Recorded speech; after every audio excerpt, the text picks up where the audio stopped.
These aluminum and steel tariffs concern you?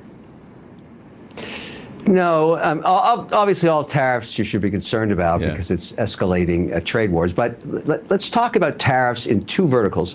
Number one, what Trump is doing is looking all around the world, including Canada, and saying, well, it's an imbalance in tariffs, particularly with India, for example. They have some tariffs north of 20% on certain sectors, and he's going to balance that out. So if India is going to tax the U.S. at 24%, reciprocal on the same goods and services in the U.S., that's just making a level playing field. The Canadian thing is different.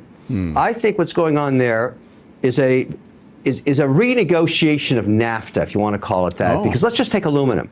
The reason aluminum, 70% of the imports into the U.S. comes from Canada, is Canada has the cheapest power in North America. You need a lot of electricity to make aluminum. Most of us know that build data centers in the U.S. that there's no power left on the grid. Canadians have it in nat gas, they have it in hydro.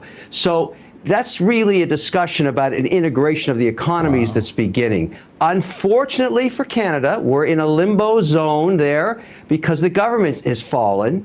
And there's no elections for another 6 weeks. So we don't have anybody to negotiate with right now. Trudeau, as you know, has fallen out of favor, doesn't have a mandate with the Canadian people. However, the premiers like Doug Ford in Ontario and Danielle Smith, they're talking with their counterparts like Doug Burgum and Howard Lutnick, and they're all talking every day. So the stuff going on here, but the economic union is the prize. Well, meanwhile, President Trump is continuing to talk hardball, and he's talking about specifically whether or not Mexico and Canada have been doing what made him put a kind of pause on his tariffs for a month. He doesn't look too pleased. Let me just play that soundbite and get your reaction. Roll it. You announced tariffs on Canada and Mexico. You immediately got action from both of them on border security and drug interdiction. I did. A lot of action that nobody expected. Is that good enough? No, it's not good enough.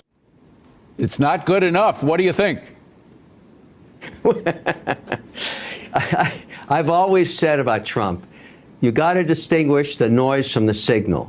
The signal for Canada, anyways, is, look, let's talk economic union and ultimately no tariffs in either east or west, north or south. That's a behemoth economy that he's spoken of multiple times. Now, when he says we got to buy the country, make it the 51st state, that gets the Canadians' ire up. They don't want to sell sovereignty, but they are interested in the union. Mexico's different. We've got that whole border situation with illegal immigrants. Fentanyl, both countries don't want anything to do with. So, you know, a $1.3 billion announcement out of Canada, then another $200 million out of Ontario, then another $39 million out of Alberta. So they're playing ball with Trump. But the big prize is the economic